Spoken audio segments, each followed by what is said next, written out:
A poor single dad rescued a dying girl on a frozen roadside, but he had no idea that the life slipping through his hands belonged to a trillionaire boss's daughter, and that the choice he was about to make would collide his quiet survival with unimaginable power. Ethan Walker had learned to live small. At 38, he was a poor single father in every sense the world measured.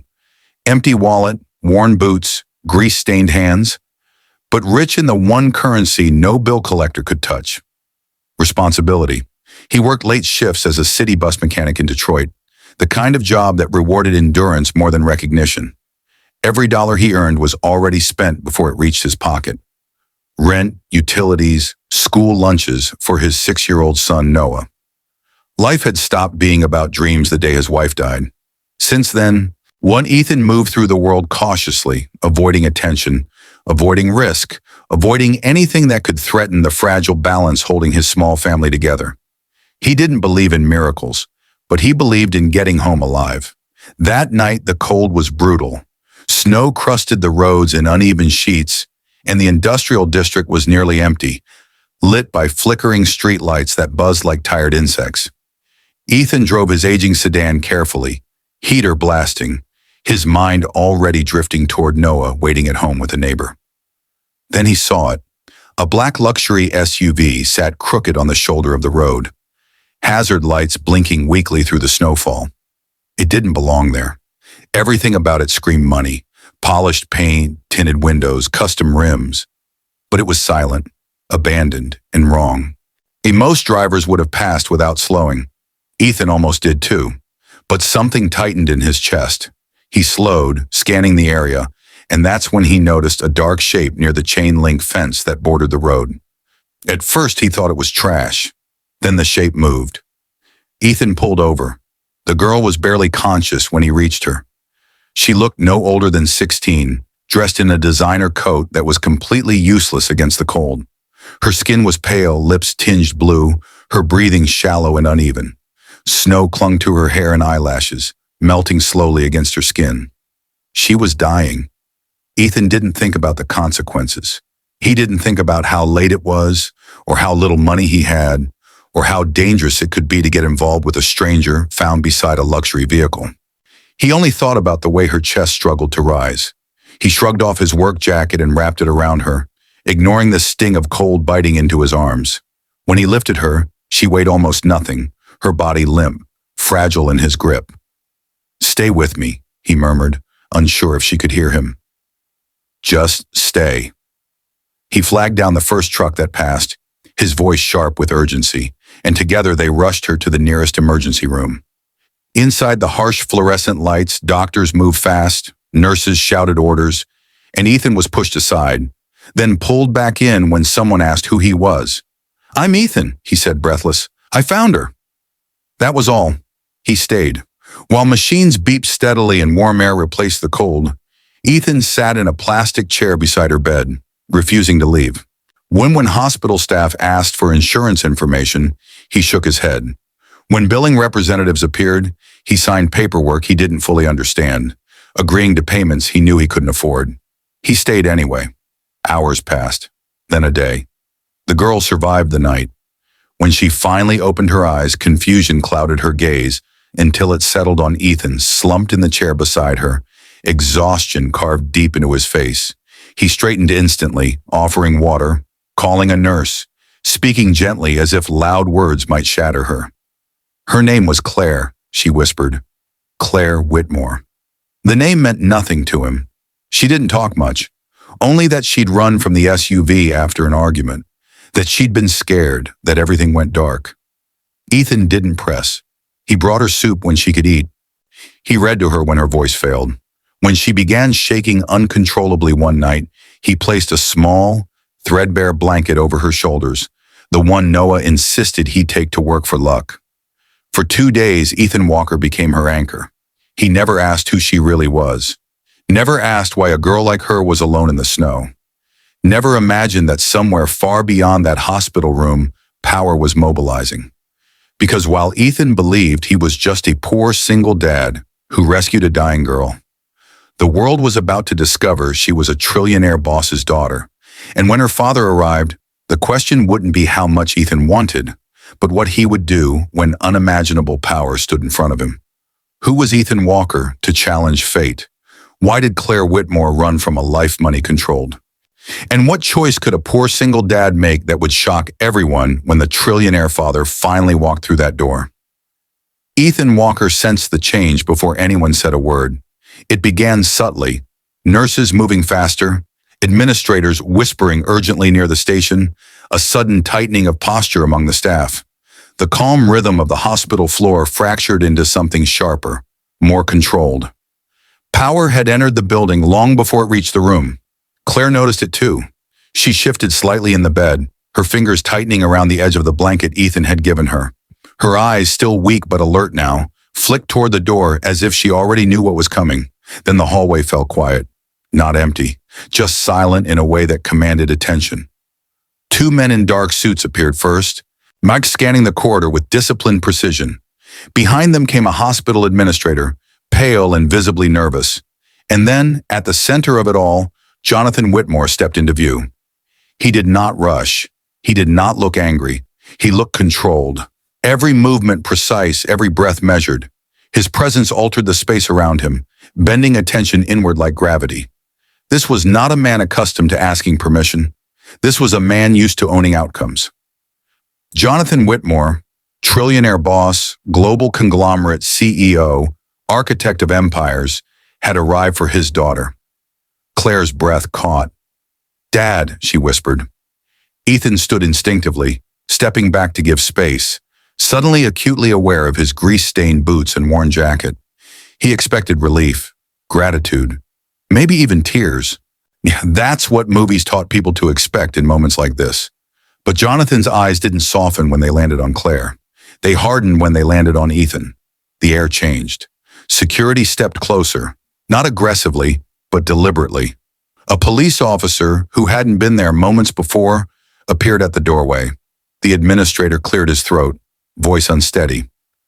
"Mr. Whitmore," he said, "this is the man who—" Jonathan raised a single finger. Silence returned instantly. He approached Claire's bed, placed a hand on her shoulder, and asked quietly if she was hurt.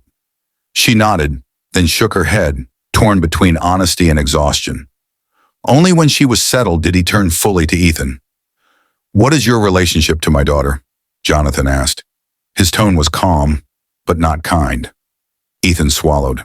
"I don't have one," he said truthfully. "I found her." Security's attention sharpened. Jonathan's gaze didn't waver. "Found her where?" "On the roadside, she was freezing." A pause. "And you stayed," Jonathan said. It wasn't a question. "Yes." "For how long?" 2 days. The room felt smaller. The police officer shifted his weight. The administrator glanced nervously between them. Jonathan studied Ethan like a problem to be solved, not a person to be thanked. "And what do you want?" Jonathan asked finally. The question landed heavy. Ethan had expected it, but hearing it out loud made something in his chest tighten.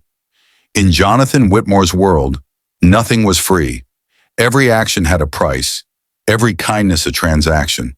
Ethan didn't answer right away. Instead, he reached into his coat pocket and pulled out a stack of folded papers.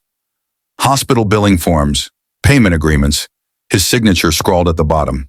He held them out calmly. "I agreed to cover what I could," Ethan said. "That's all." Jonathan stared at the papers. The silence stretched. Then Claire spoke. Her voice was weak, but it cut through the tension with clarity. "He stayed when everyone else tried to leave," she said. "He didn't know who I was. He didn't ask. He just stayed." She looked at her father now, eyes shining. "He gave me his jacket. He gave me his son's blanket. He signed papers knowing he couldn't pay them." Jonathan's jaw tightened.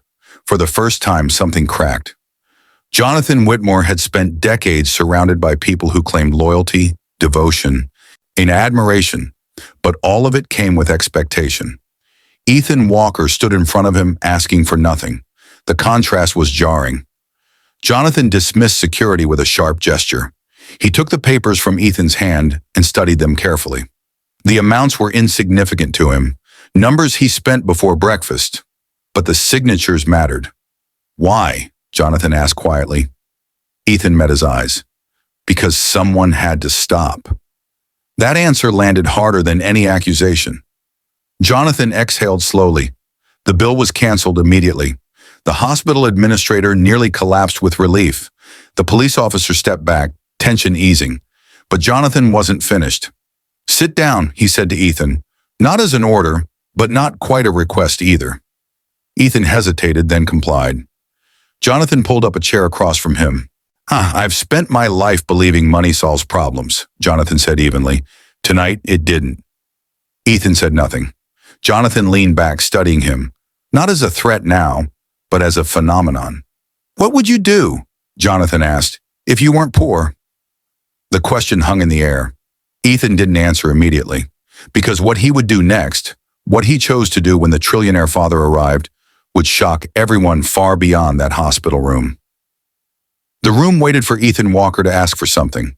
That was the unspoken expectation hovering in the sterile hospital air, the assumption that every man, when placed in front of unimaginable wealth, would eventually reveal his price.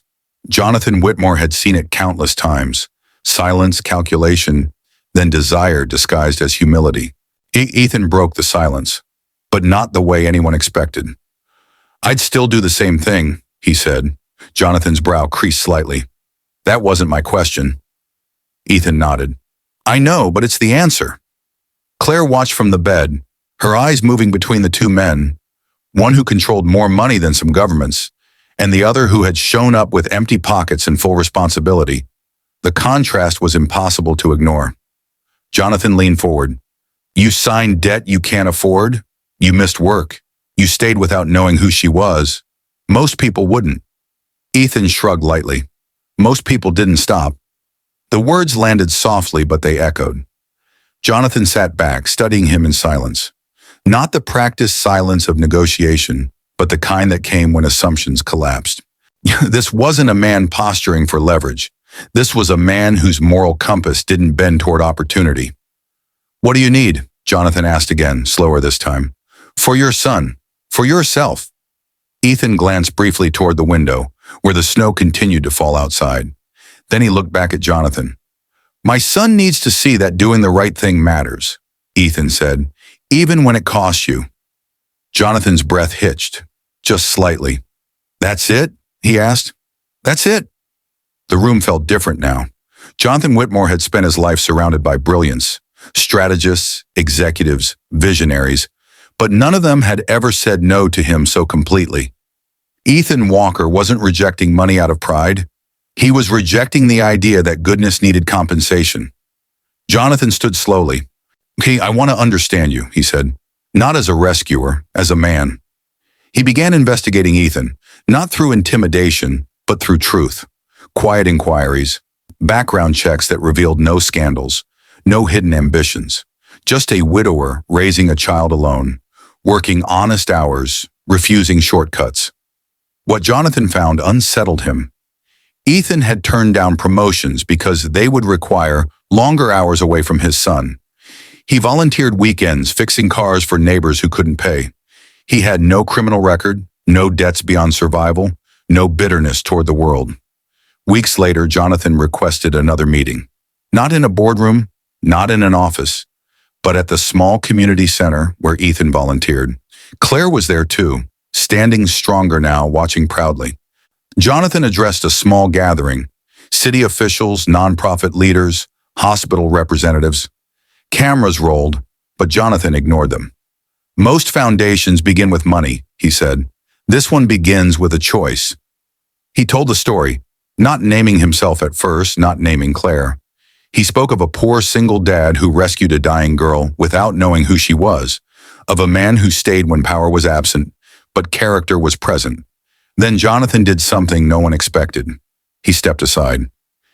"And this foundation," he said, gesturing toward Ethan, "will be led by the man who reminded me what leadership actually looks like." Gas rippled through the room. Ethan froze. Jonathan continued. "Not as charity, not as symbolism, but as authority." The Walker Foundation for Emergency Response and Family Support was launched that day, fully funded, legally autonomous, protected from corporate influence. Ethan was given oversight, not ownership. ensuring his integrity remained intact. Ethan didn't suddenly become wealthy, but his son would never be hungry again. His work would save lives, and his example would outlive him. When a reporter asked Jonathan why he trusted a poor, single dad with such responsibility, Jonathan answered simply, because he didn't ask for anything when he had the most leverage of all. Later that evening, Ethan tucked Noah into bed. "Daddy," Noah asked sleepily, "did you help someone today?" Ethan smiled softly. "Yeah, buddy, and I did." He turned off the light, knowing one truth had reshaped everything. Power didn't save Claire Whitmore that night. Character did. 5 years later, the road where Claire Whitmore nearly died looked ordinary again. The industrial district had been cleaned up. New lights, smoother pavement, fewer shadows, but the winter air still carried the same bite. Cars passed without slowing, their headlights slicing through the cold, unaware of what had once happened there. No plaque marked the spot, no monument told the story, and that was exactly how Ethan Walker wanted it. Ethan stood near the chain-link fence with his hands in his coat pockets, watching the snow drift down in soft, patient spirals. He came here once a year, always alone, always quietly. Not out of guilt or trauma, but remembrance. All because this was where a choice had been made, one that never stopped unfolding. Behind him, a car door closed gently. Claire stepped up beside him, taller now, stronger, her posture confident in a way that had nothing to do with money. She wore a simple coat, no security detail in sight, no flashing symbols of her family's power. "Same place," she said softly. Ethan nodded. "Same cold." They stood in silence for a moment, letting the wind speak. Claire glanced at him. "Do you ever wonder what would have happened if you hadn't stopped?" Ethan thought about it, not for the first time, but for the 1,000th. "Sometimes," he said, "but wondering doesn't change anything. Only choices do." That philosophy had shaped everything since. The Walker Foundation had grown beyond anyone's expectations. Emergency response units now operated in dozens of cities, trained to spot what others overlooked. People stranded, invisible, dismissed. Grants supported single parents, widowers, families one paycheck from collapse. None of the programs bore flashy slogans.